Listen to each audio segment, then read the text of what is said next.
Welcome to Theology Thursday, an ecumenical space for students to discuss matters of faith and theology. I'm your host, Connor Grubbs. I am your co-host, Ryan Mock. And I'm your co-host, Johnny Grubbs. Well, here we are, gentlemen. Season 4 is officially... Now, we were saying this like halfway through the season, but it's actually officially now the longest season of Theology Thursday. Wow. 28 episodes. Longest we've ever gone. That's like half a year right there. Season 1 and Season 3 are both 27. Season 2 is 21. It's a little bit shorter. And then 28. Here we are. Wow. So we did it. We're here. This is the end of Season 4. Feels like this one... It was weird. It feels like it went by really fast, but it also feels like it's been forever. Like, I don't know if that makes any sense, It's but like I get both. I can't remember when the last time we took a season break was. But then at the same time, it just feels like the end came out of nowhere. Yeah. That's right. We just decided, like, boom, we're done now. So we're working on creating, like, a more solidified schedule. And kind of what we've talked about that looking like is there's 12 months in a year. Okay, so That is Whoa, true, yes. Are you kidding me? So a season would last Yes, 4 Johnny. months. Season would last 4 months. Mm-hmm. That's 4 out of 12. Yes. So there's 8 months left.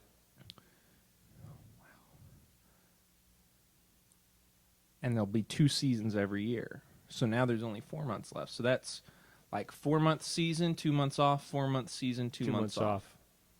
You said it with me. Thanks. I know. I just wanted to make sure. I wanted you to know that I understood what you were saying. Yeah. That's a proposal. I approve that proposal. Yeah. So we'll announce when exactly those seasons are going to start, because that's the part we got to figure out. You know? Are we going to have, like, trailers for our new seasons and, like, sneak peeks? Yes. Little bits. We're going to have a lot of behind-the-scenes stuff for our Patreon. So if you're a Patreon, or you want to be a patron, it's $3 a month for Tier 1, $6 a month for Tier 2, $12 a month for Tier 3. That's top tier. That's merch, everything. You are still going to get content, even the off months. So the once-a-month podcast that Tier 2 and 3 get, which is our monthly reading hour, you're still going to get that, even in our off-seasons, right? Nice. So we're still going to record that once-a-month thing. And then we'll just kind of have random stuff for all the tiers that will just be behind-the-scenes kind of stuff like that. It may not be weekly, but it's definitely going to be at least bi-weekly. That's either behind-the-scenes stuff or just kind of something in place of what would normally be the after show. So you're still going to get content. And it's helping us launch our new season. By the way, this time, in a few months down the road, when we start Season 5, which is crazy to think about, Season 5, we are going to be in a new studio. So we don't know exactly what that looks like yet, all right? This month, we've been back and forth between Johnny's office and Maple Street. We've been kind of improving the audio setup. It's kind of wild thinking about, like, all the seasons that we've done, like, all the different places we've recorded in. Been so many different places, and I'm sure we'll continue to be. Honestly, it's fine. But we're working out. We have a couple locations that are possibilities. I've been painting a lot, and I'll probably have to paint more. But the point is, I'm trying to set up, because even here in Johnny's office, I have to do the whole setup every week, and this is not ideal. These stands, like, we each have, like, the stands is a really ghetto setup. I mean, like, I got masking tape. And I got one that's just straight up. He's got a boom.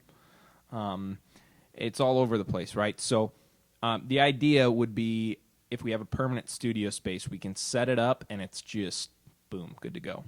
And maybe to make that viable, or just share it with other podcasting, other content creation that's happening. You know, Johnny and I have been talking about working on some children's material for, like, churches. Curriculum. Working on my album. So there's a lot of different things that space can be used for. We've talked about potentially, you know, maybe some other podcast. We'll see what happens, you know, but this will be a space for us to have it kind of set, locked, and loaded. We're excited about that. So you're going to see that next season. I know, like, the background when we're not at Maple Street, this is not very aesthetically pleasing. We're going to set it up. It's going to be nice. I'm super stoked about that. So this time off is going to give us a few months, and that's a lot of the stuff you're going to see on Patreon as far as behind-the-scenes stuff, is you'll get to kind of see the progress of the studio over the course of the summer. Pretty legit. So today, what we are going to do on this season finale, we're going to talk a little bit about this season. We're going to talk a little bit about next season coming up. But first, we got to do what we got to do, subpoints. And we've switched about halfway through this season to doing one subpoint an episode so we can have more time in the main topic. Tonight, we're hanging out. We're going to do 3 subpoints. Everybody gets a subpoint tonight. Nice. So we're gonna jump into subpoints. Which of you would like to start? The last will be first, and the first will be last. All right, you can All go right, you're first. Then. Okay. So I have been watching a major. It's hard to say television event because it's not really. Our television's relative now because of all the streaming, but it is available on your telly. I've been watching a series called The Chosen. Oh, I heard about Where that. can you watch it? I was looking into it, and there seems to be like a lot of answers, and I couldn't get a definitive like this is how like on Roku. Where do I watch it? Nobody knows. No, I'm kidding. The best place to watch have to pirate season it. 1. You can't watch season 2 on it. Okay. Let me explain how The Chosen works. Okay, as a show. Okay. You get chosen to watch it. No.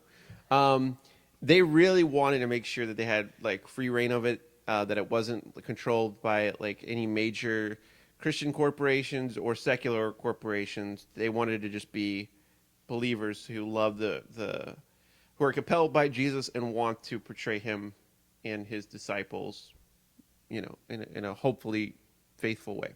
So it's completely crowdfunded. They developed their own app. You can watch it on the app. People pay it forward so other people can watch it. So each, like $14 pays for so many people to watch it and so forth. There's different tiers and stuff like that. And they crowdfunded this thing. To answer your question, if you want to watch it on Roku, if you're watching season 2, you got to use their app because they keep their stuff pretty proprietary when it's in its early stages. But you can screencast it to any device. They make it very easy and very intuitive to do that. But interestingly enough, they're able to monetize it well. I mean, I'm kind of proud of them that they're able to do it, even though it's weird to get other previews in the middle of a show about Jesus that is like so random. But it's season 1's on Peacock recently, the NBC app, so you can watch it there if you want to catch up. And then once you get through season 1, you can switch to the Chosen app and watch it there for free. So have you been liking it? Yes. So would you say it's different from other Christian media? Yes. In a lot of ways. So it's interesting. At first I was like, I don't know if I'm going to like this because people were talking about how stylized it is and how like, here's the thing. There's so much scholarship that goes into it. And they basically wanted just to say, hey, listen, and they have a disclaimer at the beginning of the show, like read the Gospels. Make sure you read the Gospels. We're not trying to like reinvent the wheel here. We just want to show you that the disciples were just real people. And one of the biggest things that they do, I think, well, is we talk about in Christology, we talk about this idea that that Christ is fully deity, that he's fully God, but he's also fully man, right? And really, what we mean is he's like a heavenly man. Like I don't know. It's just like we say that he's fully both. But I don't know. I feel like we still sort of swing more towards the God side of it, right? I think oftentimes we like to think Jesus of like a Superman. Right. So it's just anytime they depict him, like they had the Bible show a few years back, and he's just like ethereal and blah, blah, blah, blah. That guy was literally a model, by the way. Interesting. That they hired, yeah. So in this I thought it was show, funny. you see Jesus, and he's God, and because he performs the same miracles and stuff that he does in the Gospels, but then they develop his character, which I know can be dangerous, but through him just being a person, And I think that it's really compelling. There's a part where, like, when he goes to the temple, and spoiler alert, by the way, he goes to the temple, and then Joseph kind of teases him. He's like, "What am I going to do? What am I going to make you do this time?" He's like, "I know. I'm going to make you wash your mom's feet or rub her feet or something like." But he's just like joking with him and like all this kind of thing. And the way that it all plays out in the show, you start to realize Jesus like grew up like us. Like he I don't know. It's just very, very compelling. You have to be careful with it, but then at the same time, there's a lot of scholarship around it. So they really develop like the character of Nicodemus. We don't know that much about, or we don't get that much about Nicodemus in the scripture itself, but there's some we know from other texts and stuff like that. And I don't know. It's really, really interesting. So they take some artistic liberty, but there's A lot. study and intentionality Yeah, behind exactly. it. It's not done carelessly. They want to make this an 8-season show. Wow. And so you're like, well, what do they do? Well, like, okay, they speculate on some of the struggles. They're not saying they did have these struggles, right? But they're saying Peter and Andrew may have had these struggles as fishermen in the Roman Empire. Peter is struggling. He's struggling so much to provide for his family because of the taxes that he starts to compromise and fish on Shabbat, and so or on the Sabbath, right? And so I'm giving spoilers. It's terrible because some of this is like you wouldn't know from just reading the Gospels because it's made up. But like it develops his character so that when he goes before Jesus and talks about how sinful he is, you've already seen. Oh, that's what the average fisherman was like, prone to gambling and starting to lose their faith. And Johnny, making stuff up is blasphemous. This is the Bible we're talking about. But it's so funny because they're making stuff up, but they're not. Like a fisherman experienced that somewhere in that time, like that kind of thing. And so it's not, that stuff was going on, and so they just bring it into the story to help this is what life was like for these people. Yeah, I've heard really good things about it, even though like I am always and I have been and I always will be suspicious of Christian media just because there's so much like just not good stuff out there. But I have heard really good things about this series, and so I ought to give it a try. I'm surprised because I've heard people from like on all ends of the theological spectrum giving praise to this show. And I'm honestly really surprised because I've never heard anybody explain what you've explained, which is that they add a lot of stuff to fill in gaps. And usually people are very critical of that in media that portrays, Bible stories, especially with Jesus in it. Like, that's a whole nother level of care that's expected to be taken. So it's shocking to me that people from so many different backgrounds, like, have received this show so well. And without even seeing it, I can say that I'm impressed by that alone. Right. Before I even watch an episode, because like it's really hard to get, people from different theological perspectives to rally around something like this. I think what's so compelling about it is, at least so far, the intention of the scripture in the Gospels seems to be preserved, right? And I think you can kind of see through it even subconsciously when you're watching a show like the Bible or the Ten Commandments, and you kind of see the facade that's put over it. And this is true to the intention of the scripture and what they were trying to provide. And I think it is a helpful show, even if it's some of it's speculative, just to give us some background, because the Gospels weren't given that detail because they were living that detail, right? They didn't need character development. They knew what it was like to be a fisherman in the Roman Empire. They knew what it was like to live in the Roman Empire, right? So they just tell the account of Jesus and the things that were important to the gospel and being saved. But I think that understanding, we'd always talk about historical context. They do a really good job of kind of portraying that in a three-dimensional way. So I am interested to see that. I remember when the Bible came out, and it was such like an event thing. Everybody wanted to watch it every week. I remember that. And like looking back, it wasn't good. Like it just wasn't, even done very well. And I think probably the only two forms of media that like portrayed like a biblical story that I liked would be The Passion of the Christ. It's very well done. And The Prince of Egypt. That's a great movie, dude. Mm-hmm. I love that movie. And neither of those like completely hit every mark as far as especially Prince of Egypt, but it's still a great movie. Do you like that movie? Yeah, it's been a long time since I've seen it. But, We should watch that again. Yeah.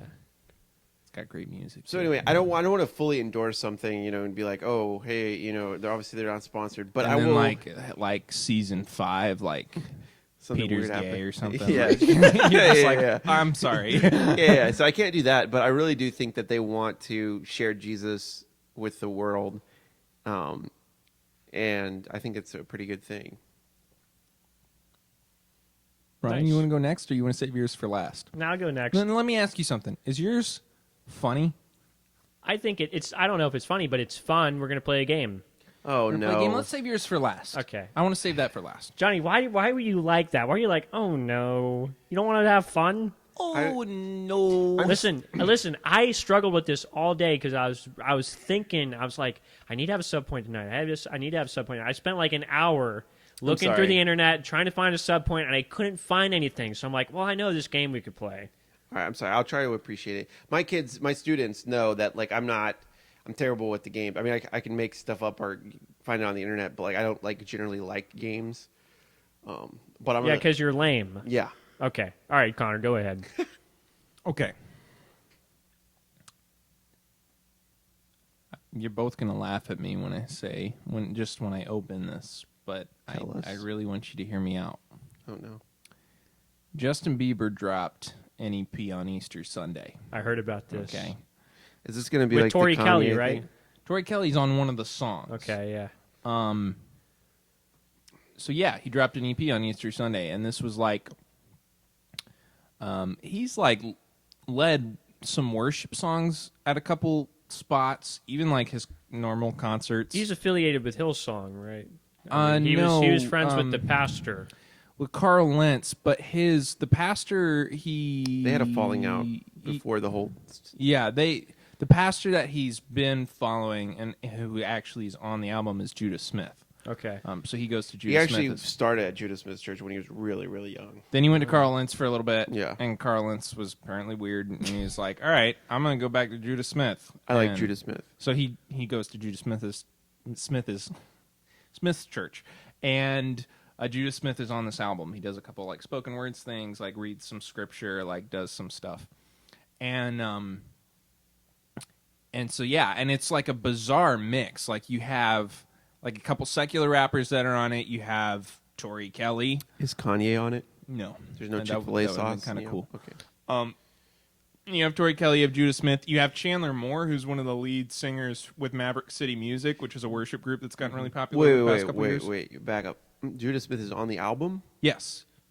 Does he rap? No. He reads. I said. Did I not say what he did earlier? Yeah, John he just does wasn't some paying attention. spoken I said word stuff. He We're all does spoken tired, word okay. and he reads scripture. So he's Okay, right. like speaking on it. It's kind of like when Lecrae like kind of put like John Piper over one of Yes. his. Yeah, like almost every song on the album ends with either scripture or a prayer or a spoken word thing.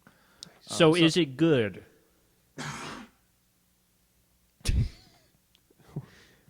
Yes, I liked it a lot. Okay, nice. Interesting. Throw this little tidbit out there so nobody hears it and is like, Connor, what a pagan. I'll give you fair warning. There is some language on it, which I thought was interesting. Not because I was surprised, because there's been language on Justin Bieber's albums for a while. But I thought it was interesting that he continued to use language on this like explicitly Christian album that was still... Now, in the song, it's not actually him who cusses. It's one of the guys he has like featured on it, and it's only one song. That's I remember when King's Kaleidoscope came out with that one song that had the F-bomb in it. And we talked about And it. we talked about that. So, like, is the naughty words, are they used, like, in an appropriate context? That's what I'm wondering. It's stuff like, I've been through some phrases like that. You know, like, it's you know, Yeah. SHIT used a couple times. So, but Oh my. just kind of casually, like, talking about stuff he's been through and whatnot. So, like, I don't know. It's not, I think it's maybe a little less shocking than the King's Kaleidoscope song, because it's not just like, boom, F-bomb, here you go. And here's what sticks out to me about it, okay? You can have conversations about, I think one of our first episodes this season, I think the first episode of the season was about cussing. Can you cuss as a Christian? No. And we kind of kidding. we talked about like how you can more make nuanced. you can make the argument for that, but like, is that very mature? Like at the end of the day, no, it's not, right? So like, I think what surprises me about it now is like you've had Christian artists who try to throw this in and be edgy and whatever. And of course, Justin Bieber is not. He's hasn't been a Christian artist. This is a new thing for him to do an album. And he's not like this. trying to be edgy. This is just who he is. Yeah, he talks like this on album. So whatever.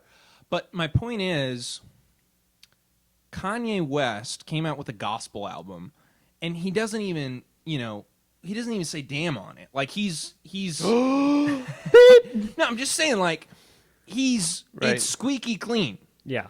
Right. I mean, it's about Chick-fil-A. He's singing about Chick-fil-A and Jesus, and he's Kanye West. Like, he's written some nasty songs, you know what I mean? Yes. Like, Justin Bieber doesn't even write songs like some of the stuff from Kanye's past. Like, and I'm thinking, look, if Kanye can say, I want to make, like, Christian content, and I'm going to control myself, like, literally fired a couple people in his studio because they wouldn't stop cussing. And he's like, I don't want any language in my studio. Like, can make a serious commitment to, like, self-control with the tongue, then why can't Justin Bieber? You know, like, not that I'm saying that everybody needs to, do, I don't know, it's hard, because I'm just like, I think after Kanye West, of all people, being able to make, like, a Christian album without any language on it, I'm kind of like, I don't know. So this is an explicitly Christian album.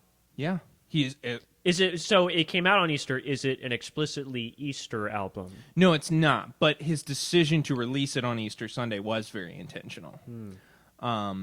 And it was like a surprise. Like, because his recent album came out like a month ago, his most recent one. And that he had been hyping up, but this was like a surprise on the side of like, Interesting. oh, boom. I'll have to give it a listen. But I liked it. I thought most of it was good. Cool. I haven't given it a whirl. Well, you ought to give it a whirl then. Whirl it up. All right, let's play a game. All right. This is not a game I made up. This is a little computer game. Have you ever heard of the Akinator?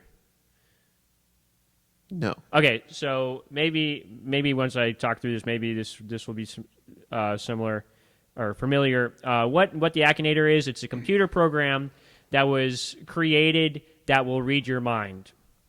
So it basically plays 20 questions with you, but it's actually really, really good at playing 20 questions. I know it could figure it out in less than 20 seconds. So what you need to do, Johnny, right here and right now, is you need to think of either a famous historical figure or a famous fictional character. Okay. Got it? Yeah. All right, we're going to play. Okay, so first question. It's loading. Okay. Has your character really existed? Yes, no, don't know, probably, probably not. Yes. Okay, yes. Is your character a girl? No. No. Okay. It's a guy. Is your character a YouTuber? No. No. So sometimes it'll ask really weird, like out-of-the-box questions. Is your character more than 40 years old? Yes. Yes. Did your character die? Yes. Yes. Okay, your character is currently dead. Is your character a citizen of the United States? Yes. Yes. A dead citizen of the United States. Over 40. Is your character black? No. Okay. Did your character run for president? Yes. Ooh, we're getting close. Does your character wear a wig? Yes. We're on question 10, by the way. Does your character have a stepmother? I don't know. Okay, there's a don't know option. Is Question 11. Is your character dating someone? No. Sometimes they'll throw out of the box questions.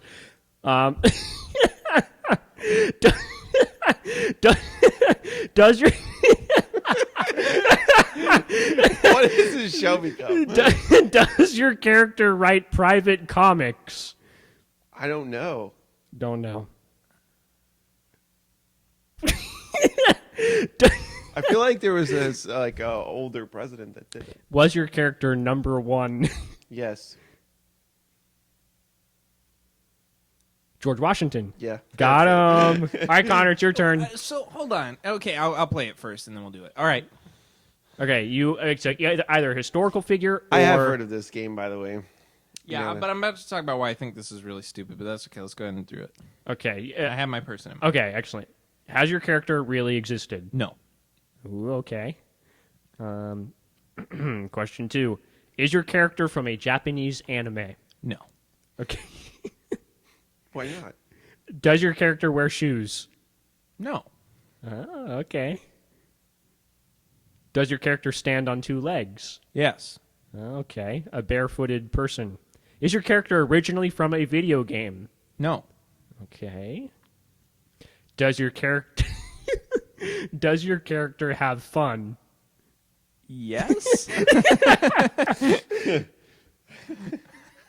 Oh wait, no. I think I asked the question wrong. I think it's does your character have fur? No. The answer is no. Oh shoot. Did you already? I already Uh-oh. Can you Well, go you Wait, back? can I go broke back? it. Can I go back? Can you- Oh no, I have to start go over. back? All right, we're going to start over. All right, that's fine. We'll start over. Okay. Play. Does your character have fun? Fur makes a lot more sense. Maybe. Does your character really exist? No. Okay. Okay. Is your character associated with anime? No. Does your character have a human head? Just the head? No. Okay. Ooh. Johnny, you still need to clean up your desk. I mean, your shelf. Your shelf. Does your character stand on 2 legs? Yes. So your character stands on 2 legs but doesn't have a human head. Yeah. Okay. Is your character originally from a video game? No.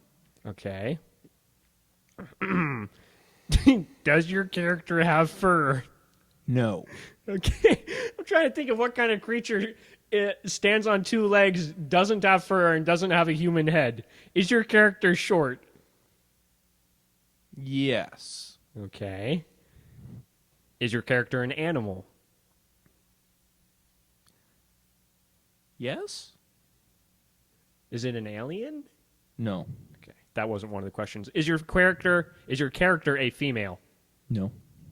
A male, okay. Does your character have a beak? No. That'd be funny. Is your character green? Yes. Green. Oh boy. Is your character a frog? Yes. Oh. Is your character associated with the Muppets? Yes. I think I know who this is. Is your character mean? No. That was kind of a left. That was a curveball right there. Not really. They had to make sure it wasn't The fake. the Kermit. fake Kermit. Is your character a child? No. Oh, No, they got to 'cause make his- sure it's not Robin his either. nephew. Kermit the Frog. So here's the thing that's stupid about this game. Okay? Of course, an AI is going to be great at 20 questions because it's got all this information stored into it and it can just start eliminating things and have, the list narrowed down. Yes. And change It the stores all questions. that Well, information, yeah. I get that, but I've played this game before, and I've thought of really obscure characters, historical or fictional, and it will get it really quickly, Yeah, which but was theoretically weird to speaking, me. Of course it does. Of course, yeah, I it's get designed that. to, It just throws me off because when we play 20 questions as humans, Here, it takes a lot give longer. it to me. We're going to do it on you. We got all All of us right. got to play. All right, let me make sure it's pulled up here. All right, it's very play again. Let's make sure we're actually able to play again. Okay, I need to think of a character. Okay. I want you to think of, since it's Theology Thursday, I want you to think of a theologian. All right, Okay? got him. We got to make this. It's theology. We're just hanging out today. All right. It's season finale. Let's Okay. do it. Okay. So is your character real? Yes. Is your character's gender female? No. Females can't be theologians. That's not That was true. a joke. Some of them can. Everyone's a theologian. Is your character Indian? No. That's racist. Is your character a famous YouTuber? No. Probably not. Is your character more than 40 years old? Yes. Did your character die? Yes. Excuse me. Is your character a citizen of the United States? No.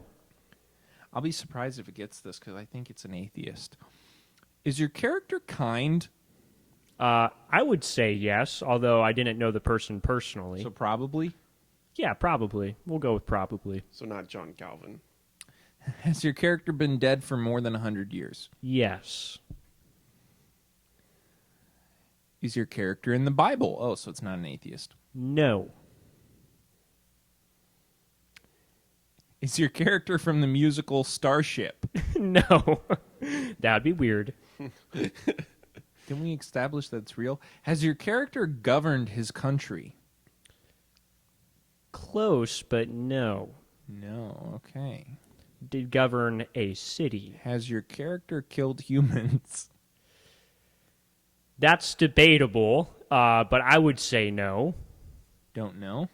I mean, I do. I say You no. want to say no? I'm going to Okay. say no. But historians disagree. We're getting Maybe close. it is Has John your Calvin. character was your character considered a great cook? Not that I know of. Don't know. That wasn't what he was known for. Does your character have a job linked with the arts? I would have to say, I personally, I think the answer is no, unless you define it differently. You want to put probably not or no? I would say probably not. Okay. This is going to be crazy because we're getting close. This is 16. Is your character German speaking? No. Is your character English speaking? No. It's running out of questions. 18. It could go past 20. Oh, really? Yeah. How far can it go? I have no idea until it guesses, I guess. Does your character have Greek origins? No. Is your character European? Yes. Does your character appear in more than one episode? What? Okay, now you broke it. No. That's question 20 and you broke it. I guess we're going to keep going. I think St. Thomas Aquinas. That's a good guess, but no. Nope. Oh, wow. So do you want to continue? Let's continue. I'm curious. So that's funny. You finally stumped it. Is this the first time it's... I've stumped it before. Okay. But eventually it gets it. Yeah. So you actually have done it where it guessed wrong. Yeah. Okay. Has your character been Pope? No. Does your character have only one parent who is from your family? What? He's related to my father. No. Is your character a nice person? I say yes. Is your character a saint? Not officially. I mean, it depends on how you define saint. Well, obviously Okay. they're going As to be Christians, the more we're Roman saying. Catholic. Is your version. character in love with someone? He was married. Does your character make family-friendly content? I say yes. Wasn't like Teletubbies or anything. We're at 40 now. This is crazy. This is going to be our whole episode. Does your character have a strong fascination for guns? No. Okay. I don't think so, at least. Does your character fly? What is it? It's we broke it. Yes, he does definitely fly. Oh man. Does your character play Sims 4? This thing's just getting random. He played Sims IRL. Is So your yes. character German? No, didn't I No. already ask this? It's broken. We broke it. Is your character a preacher? Yes. John Calvin? Yes. Yay! 50 questions. I knew. we So we when he, messed it up a few 50 times though questions. when you Yeah. when he Only said once. when he said kind, I was like, well, it can't be John Calvin because he burned people at the stake. But then when he said it's debatable whether that happened, then I was like, oh, maybe it is John Calvin. All right, so let's get into this, Ryan. It's Theology Thursday. You think John Calvin didn't burn people at the stake? He Okay. has to hope that. Let's talk about it. So, so the big debate is about, I believe his first name is Michael Servetus. So Michael Servetus was Michael Servetus. Michael Servetus was a Spanish theologian during the Reformation period, and he said some weird things. But I've said some weird things. Would you burn me? Well, yes, Johnny. Oh. I would. So anyway, he said weird things. I can't remember what it was he said, but I believe it had to do with the Trinity. Oh, So he's making heretical Trinitarian statements, which is not good for anybody. And he'd been floating about Europe, just kind of spreading his ideas. And he'd actually written to John Calvin on multiple occasions. And if I remember correctly, he'd actually taken the Institutes and wrote editorial comments throughout the Institutes and sent it back to Calvin and basically said, Calvin, you're dumb. So Calvin and Servetus went back and forth several times about these debates. And essentially what it ended up being, Calvin basically said, we can't get along. And then he said, don't come to Geneva. So in Geneva, Calvin was originally French, but he moved to Geneva to flee from persecution because France at this time was Roman Catholic. So Geneva, Switzerland, he went to, where he brought what we know today as Calvinism. It wasn't developed as Calvinism during Calvin's time. Calvinism didn't really become a thing until the Synod of Dort in the 17th century. But he brought his ideas to Geneva, and the church, Calvin's church, grew in Geneva and had a lot of power in the Genevan community.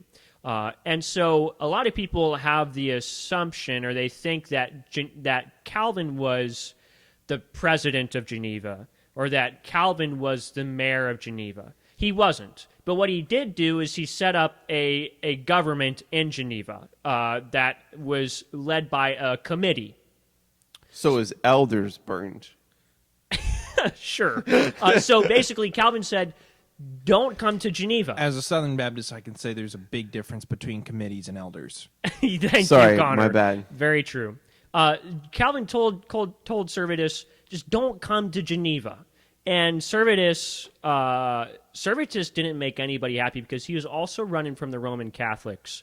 But he decided to come to Geneva just to cause trouble, I guess. So when he was in Geneva, he was arrested and he was put on trial. And Calvin did not want to burn Servetus at the stake, but there wasn't much that Calvin could do about it because Servetus was in the hands of the committee. And Don't have committees. yeah. As a Baptist, I can also say a committee burning somebody at the stake is very unsurprising. So did John Calvin kill Michael Servetus? No. Indirectly. He had a hand in it. Did his doctrines... It definitely was. It wasn't his doctrines that killed Michael Servetus. I don't know. But the thing you have to remember, also, context is queen here. We have to understand the kind of society that they lived in. There was such a strong marriage between church and state. And so when you come into a state and you cause problems with the church, not only are you threatening the church, but you are also threatening the state. So Michael Servetus being there in Geneva was not just an attack to the church, it was an attack to the state. So was it wrong, was it right? I don't know. If you think about it, if John Calvin never invented the gross simplification of Scripture, that is the tulip, then... Okay, hold on. John Calvin did not invent the tulip. Okay, whatever. The foundations, whatever. The institutes. His little book he wrote. Yeah, his little bookie book. You know that the So- Institutes isn't just about Calvinism, right? I know, but there's still. I think. Okay, first of all, I'm not like totally. I'm not like, oh, the institutes. Let's burn that at the stake. I'm not over here doing that. I'm just saying. We've had this conversation The before. Institutes talks about a lot of different things, Johnny. I mean, it's a I systematic understand theology. that it's a systematic theology, but it oversimplifies, Fun in my fact, opinion, certain doctrines. He wrote the Institutes at the ripe age of 25 years old. Well, that explains it. He's like, I know everything. He's like, I get it. So yeah, that's actually a common misunderstanding that people have, is that John Calvin invented Calvinism, but Calvinism did not develop until 1619 with the Synod of Dort in the Netherlands. I want to announce to all of you that I'm inventing grubism. So that's all I have to say about that. I'm not a John Calvin scholar, and I'm not a scholar in Reformation history, but that's just kind of what I know about that situation. But what I do know also is that John Calvin, besides being a theologian, he was also a pastor. And when you do read the Institutes, there are portions of the Institutes that actually read like you're reading from a pastor. He speaks very pastorally and very compassionately, which is not what many people think about when they think of Calvin. They think of this hard, rugged man, but he actually wrote very gently when he was in his pastor mode. When he was fighting for... Johnny just rolled his eyes. Are you going to fight him? No. How much of Calvin have you read? I've read the Institutes. The whole darn thing? No. Obviously There not, you go. because you think it's all about the doctrines of the I tulip. don't think it's that, but never mind. No, I want you two to fight. So when, we're not gonna fight, but people took the Institutes, right, and they extracted the things about God's. Okay, I'm sorry. I'm just not sure why you're hyper-focusing on the Institutes, because they did not extract the doctrines that are represented in the tulip just from that. I mean, we're talking about the whole spectrum of John Calvin's work. I recommend to read. Ligonier published a little book that's actually an excerpt from the Institutes. It's called I believe it's called A Little Book on the Christian Life, and it's just John Calvin writing about how to live a Christian life in light of things like suffering, and it's I very have a good. copy if you want one. It's fantastic.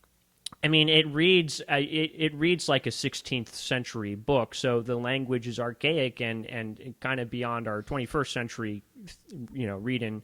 But it reads like a pastor's letter to you. I think it's very good. I'd be willing to read it, and I am a big fan of the phrase, "Don't throw the baby out with the bathwater." So I'm not saying Calvin's a total poo-poo head. Yeah, I hope you wouldn't. And I also recognize his theology wasn't perfect. Right. He's just a dude, a very, very smart dude, I would say. I would say that too. Smarter than me. Well, I wanted to take a moment to reflect on this past season. I was thinking, we could each share like our favorite moment, but I think we're all going to have the same favorite moment from this season. Really? Yeah, episode 100. Oh, I was thinking, like, what was my favorite episode? However, if you have like another thing that stood out, you could bring that up. But I think episode 100 was super special, super cool, landmark for sure. Yeah. No, it totally exceeded my expectations. I'm like, my mom's going to be there, and that's it. Having Mac on the show is always a blast. So, I mean, all the episodes that the Halloween one was like had been in the making for a while. I'd been talking about that with him since season 1. That was a fun one. We're going to have him on more in season 5, I hope. We'll see. Yeah, it was a good season overall. I think season 4, it felt like, here we are, Theology Thursday. Like, we're here, man. Because, like, we did the first season, and it was a lot of bringing in questions, and then the second one was interviews, the third one was kind of the systematic theology thing, and then it's like, you know what? Let's stick with what we started. Let's keep it simple. People send in questions, we answer them. We've gotten a lot of really good questions, and I like this format. I feel like we're settled now. We got in the groove. 100 episodes in, and we're in a groove. We have our format. We have the thing we're doing. We launched our Patreon this season. That's also another big deal. Like, we hadn't had that in the past, and so that's a new thing. We launched merch, a lot of landmarks in season 4. But I feel like even still, not only does it feel like some landmarks, like, oh, look, we've made it this far, it also feels like kind of laying the foundation to move forward and keep going. On to episode 200. Nice. So thank you so much for this season, for your support, for your questions, for all of it. Continue to send us questions. If you want to, feel free to join our Patreon community. We're going to keep having content on there, including the after show to today's episode, where we're going to go a little bit deeper on some of the behind the scenes, kind of what's coming in season 5. And just thank you again. I mean, you are what makes Theology Thursday what it is the community that we have online, people engaging. It's been really awesome. So, without further ado, Ryan, make it a good one. This is the last one of season 4. Yahi.